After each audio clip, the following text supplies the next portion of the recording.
Did the Poppy Playtime devs just confirm one of my old theories in Chapter 4? Well, it seems like it, and honestly, this one even surprised me. Not only do I think the latest chapter confirms exactly who Dog Day was, it now makes his story all the more heartbreaking. So if you missed my theory on Dog Day's identity or just need a refresher, I made a theory after Chapter 3 that Dog Day was none other than Dr. White. I had several pieces of evidence for this theory. First, Dr. White had an adult's voice. We can see that the experiments that used to be orphans still sound like children even 10 years later. Now there aren't that many adult voices that we hear in the games, so there are only a few good candidates. Now we do know that these toys use voice boxes to talk, so that's not necessarily the best evidence. But the way that Dog Day talks definitely sounds like an adult. Even as he is being eaten alive, he screams for you to save yourself. But my biggest piece of evidence for this one was the parallel to the story named Dr. White. Let's see what Past Me had to say about this. Dr. White is a children's story by author Jane Goodall. It tells the tale of a small white dog who would visit terminally ill children in a pediatric hospital in London and help cure them. This is from the official description. Everyone loves Dr. White, a furry practitioner with 4 paws, a wagging tail, and an unorthodox bedside manner who works his magic on very ill children at a hospital. Although his treatment is unconventional, it has a great success rate. The theme of unconventional treatment definitely has links to Poppy Playtime. As I said earlier, it's possible that Theo's accident was one of the reasons why he was chosen to become a bigger body in the first place. His own body being severely damaged, he skipped the queue and was chosen as a sort of mercy. We even get more clues to this throughout Chapter 3, with Home Sweet Home containing what look suspiciously like hospital beds. In fact, I have a whole theory that bridges the gap between Elliot's supposed good intentions and the evil company we see today. The process of transferring children into dolls might have begun as a way to save the sick children, the orphans with terminal illnesses. This could link to the radio we hear in The Nightmare too, with Elliot having a child's body in his home missing organs. This could have been an attempt to save the child, which is why the company fought so hard to clear his name. It was a terrible act, but it had good intentions. But you know what they say, the road to hell is paved with good intentions. Perhaps that road is a golden path. But if you want a really crazy theory, this could even have been a hint to who Dr. White would become. Dr. White in the story was a dog who cured people, and as of yet, we don't have a good answer of who the bigger body Dog Day was. All we know is that he stood against catnap and was punished for it. So it's possible that this is a cryptic clue that Dog Day was ex-staff too. Dog Day is Dr. White in doll form. After all, we know for a fact that now at least some employees underwent the scientific process. We know that Thomas Clark became a Bron, so it's possible Dr. White continued his work in doll form. Hence why Dog Day seems to be more coherent and can have a real conversation with us, just like Poppy. Also, while I was editing this video, I noticed this. What is that? Tell me that doesn't look just like Huggy. Now, as with most of my theories, this was presented as a possibility. A fun what if this were true scenario. But Chapter 4 might just have confirmed this one to be true. In the Chapter 4 Ice Pick ARG, we get a little bit more information about Dr. White. But the key part is that we learnt his first name, Bruno. Now Chapter 4 references Dr. White a few more times. We learn that he was the scientist in charge of the procedure to turn Harley Sawyer into Robo Sawyer. Listen, that name has just stuck for me, okay? I don't know what else to call him. Digi Sawyer? Windows 95? Get it? Because the Hour of Joy was in 95? Never mind. But the strangest reference to Dr. White in Chapter 4 is one that most people will probably miss. In the safe haven, we can find a bunch of drawings on the walls.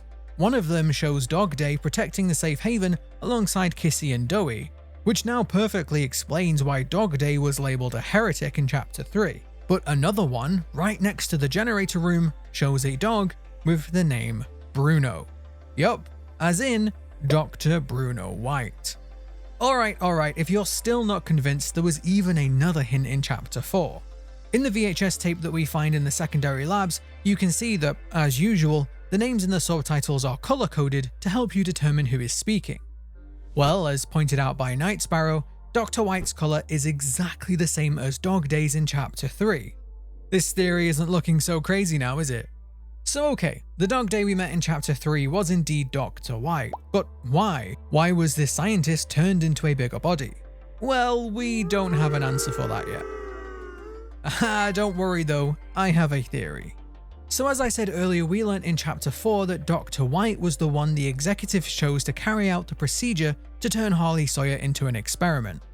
Laith Pierre, Stella Graber, and Eddie Ritterman all agreed that he needed to be stopped, but they also knew that they still needed his mind, his brilliance. For all of his flaws, he was the visionary mind behind the Bigger Bodies initiative. So it now seems like the executives installed Dr. White as lead researcher in Sawyer's place. But we also know that all of this came tumbling down when 1006 initiated the Hour of Joy. This is where I have two theories on what happened to Dr. White, and one of them is much darker than the other. My first theory is that once the Hour of Joy began, some of the science staff underwent the transfer process voluntarily. This is tied into why the scientist in Chapter 1 wasn't afraid for his own safety. We have now seen that the bigger body experiments are much stronger than humans, but also much more durable. Just one of these creatures is able to kill dozens of humans with their bare hands, or I guess mouths, and we have seen firsthand that they are able to take a lot of punishment and still keep on going. I mean, look at how far Huggy fell and he's still alive. While we're on this topic, I want to add my own thoughts to the idea that this isn't Huggy. I've had a lot of comments telling me that this is Kissy and we are just hallucinating Huggy because of the red smoke. Now, while that's absolutely possible, I'm going to debunk this one right now. First of all, Huggy is missing part of his arm like Kissy, but it's on the opposite side. Secondly, some people have said that this is Kissy because he has a pink hue to him, but that's because he stood under a red light. This is Mob doing this to fake us out and make us think that it's Kissy, just like they did in Chapter 2 when they made us think that Kissy was Huggy, using the same sound.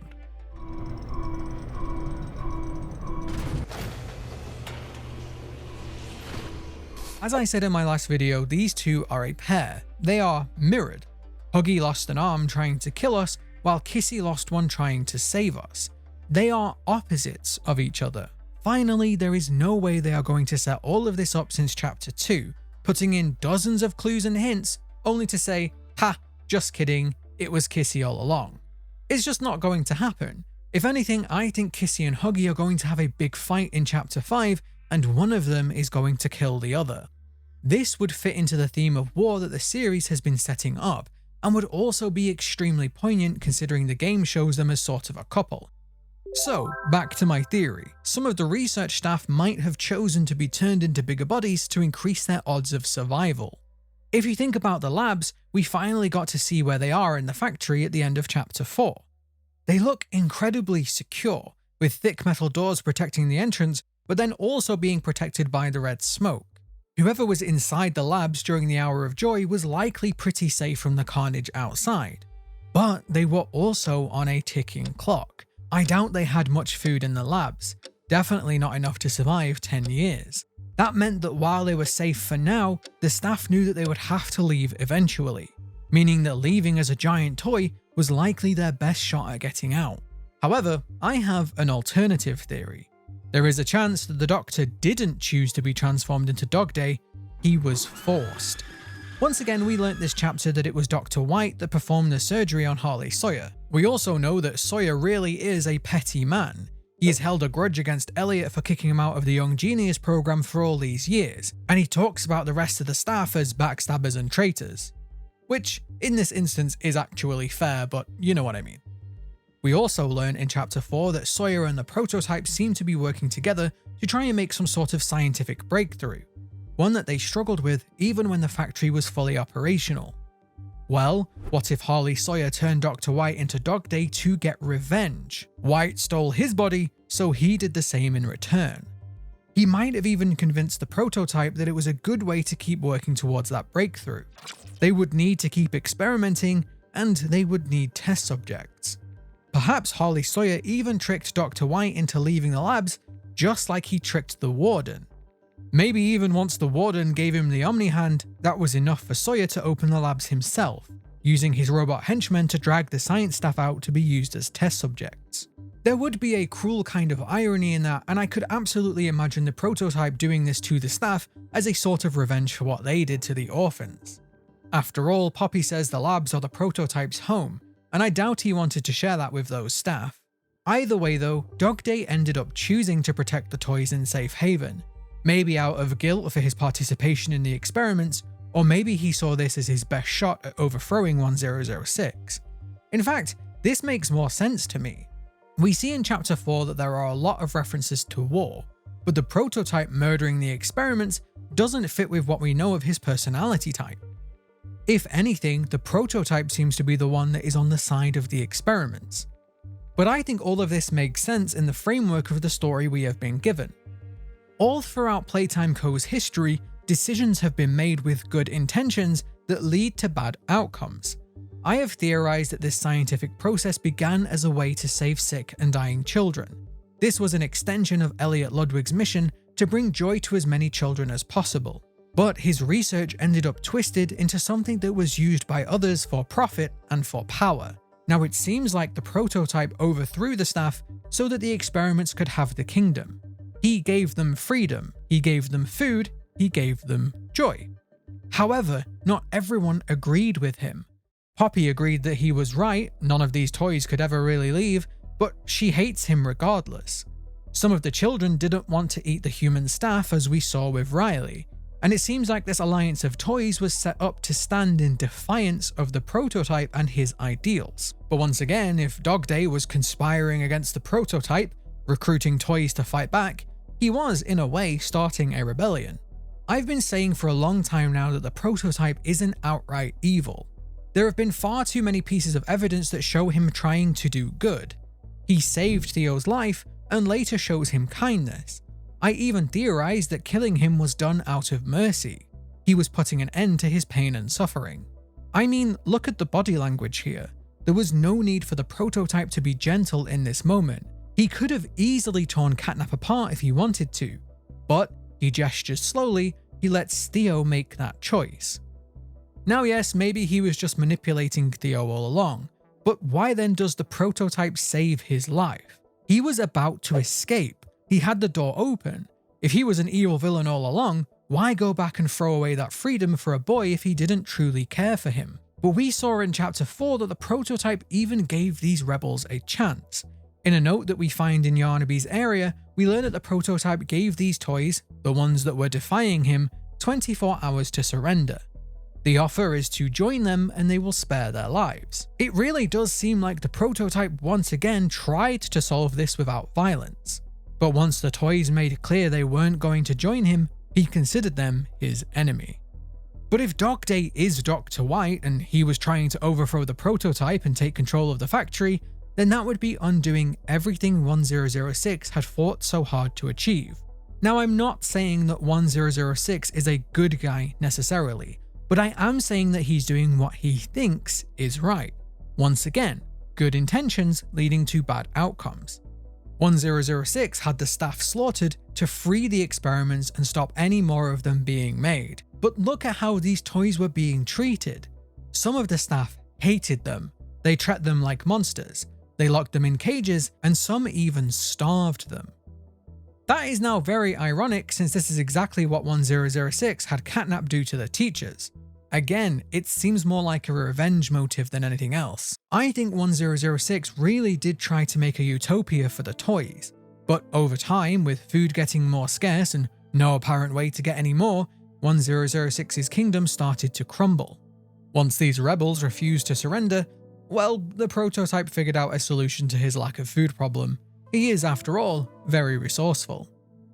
Now, I did promise that Dog Day's story had been made even more heartbreaking. Of course, knowing that the reason why Dog Day was strung up like this was because he tried to protect the toys in the safe haven is already pretty sad. But I have one final theory that might just make Dog Day's story just as tragic as Doey's. In the Orientation Notebook, we learn of a new character to the series who is only known as PW. This character was a biologist and they were hired by Playtime Co. to work with the research team. Now, what makes PW a very interesting character is that they are a very good candidate for the player. Haha, get it? Player? P? Their birthday is June 28th, the same one that the Bunzo cutout tells us in chapter 2. June 28th. Now, this cutout was supposedly able to remember people's birthdays. Seems like a bit of a weird coincidence. Then there is the fact that PW attempted to quit the company right before the Hour of Joy. They obviously felt guilt for their part in the experiments, as they couldn't even face the children in playcare, something we saw heavily hinted at in Chapter 3. Then there is even one of my more recent discoveries in Chapter 4, where the player has memories of wanting to quit. Once under the effects of the red smoke, you can hear someone say, "I've had it with this place, I'm out of here, I'm not afraid of you anymore."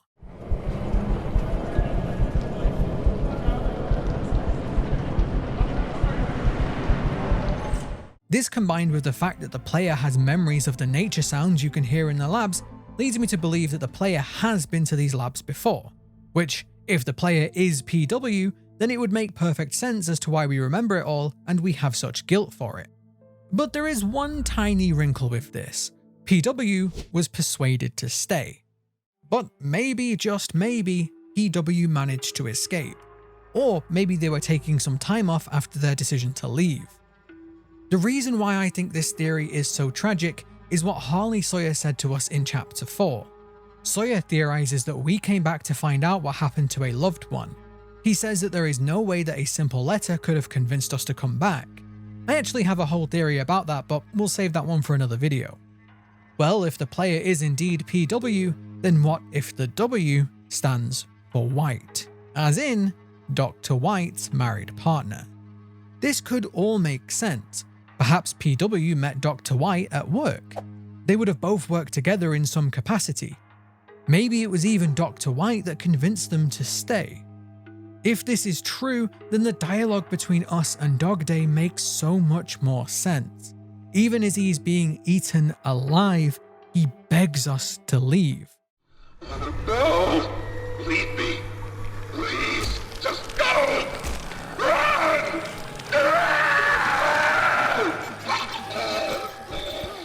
I feel like most people would be more concerned for their own well-being in a moment like this, but he is adamant that we get out of here. Not only that, but listen to what he calls us, Poppy's angel. No one else in the entire series has referred to us as an angel. In fact, he repeats it once again and just directly calls us angel. Bird cat absolute angel. Almost sounds like a pet name. What if the reason Dog Day begged us to leave was because he loved us? When he said "you," he recognized us. He didn't say anything because he knew that we would likely try and help him if he did.